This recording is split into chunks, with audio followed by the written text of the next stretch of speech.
আসসালামু আলাইকুম। আজকে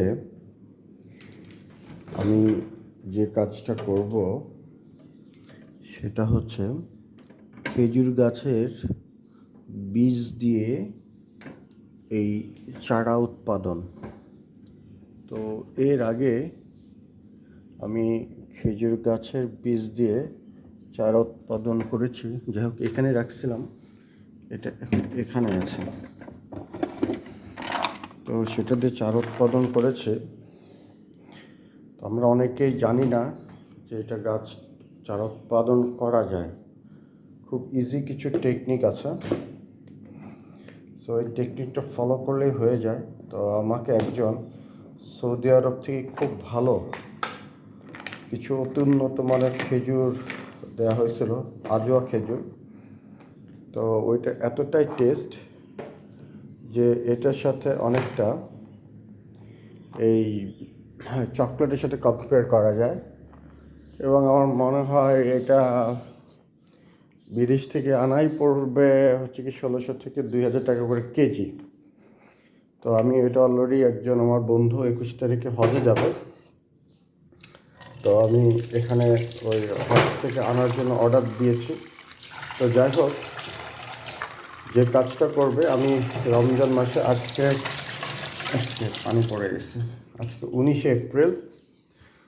তো রমজান মাসে আমি এই খেজুর গাছগুলা আর এই খেজুরগুলা থেকে আমি খেজুর খেয়ে একটা দুইটা করে করে সংগ্রহ করছি। কিছু সংগ্রহ করতে পারি নাই, এগুলো তো হয়ে গেছে, এই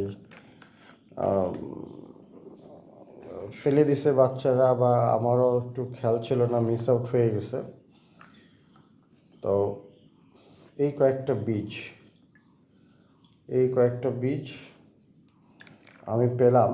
তো এগুলো যেহেতু ইফতারের আইটেমের ভিতরে ছিল, কিছুটার মধ্যে হয়তো তেল হয়ে গেছিল, তেল লেগে গেছে, এই জন্য আমি কিছুটা ফেলে দিলাম, এখানে না। তো এই পানিটা আমি ফেলে দিলাম, যদি কোনো তেলের অংশটা থাকে। ফেলে দেওয়ার পরে আমি এখন এই খেজুর গাছের বীজগুলা রোদে শুকাবো। হ্যাঁ, রোদে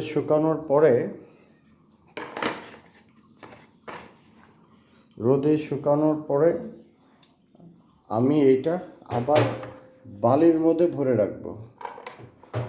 মোটামুটি পানিটা ঝরে গেছে। হ্যাঁ,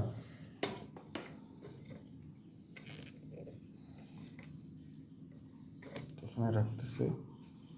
এই তো মোটামুটি পানিটা ঝরে গেছে।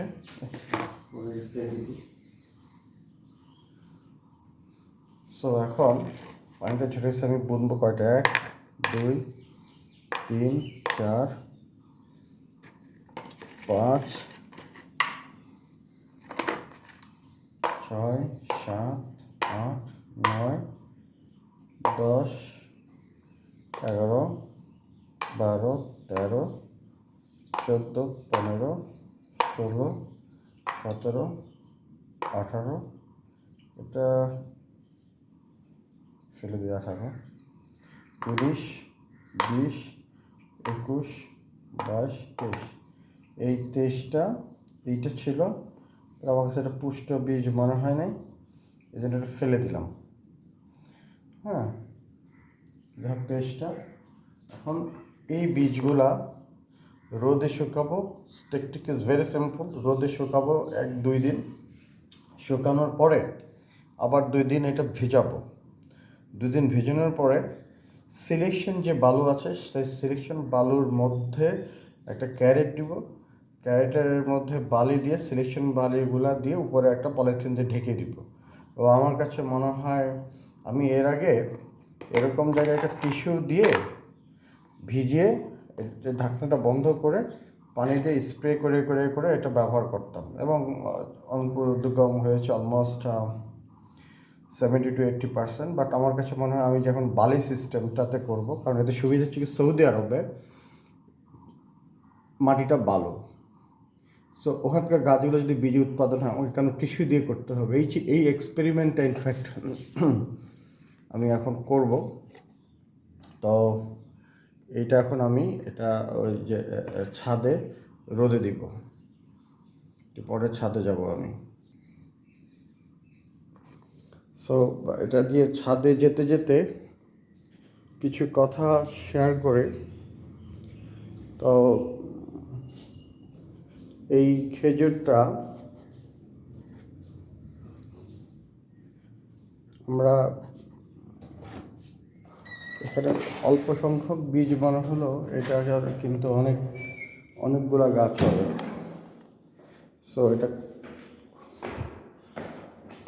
কড়া রোদে এটা দিতে হবে, 2 দিন শুকে একদম মটমটা করব।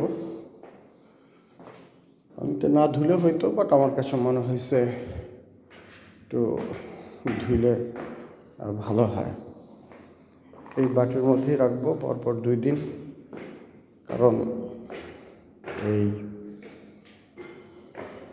একটা বক্স ফ্রিজে রাখতেছিলাম, পরিবারও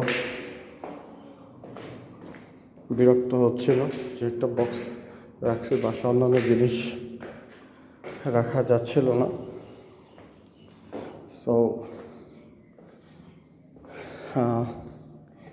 এই ছাদটা ব্যবহার কম হয়, আমি এই ছাদের এই কোনায় রাখি, এইভাবে রাখলাম। 23টা বীজ বানা হয়, 2 দিন শুকাবো, 2 দিন পরে আবার এতে 2 দিন পানিতে ভিজিয়ে রেখে তারপরে বুনে দেবো, ব্যাস ঝামেলা শেষ। চারা বের করার পরে তারপর একটা আলাদা আলাদা জায়গায় বুনে দিব। তো পরবর্তীতে আপনার সাথে শেয়ার করবো। তো ভালো থাকেন, থ্যাংক ইউ।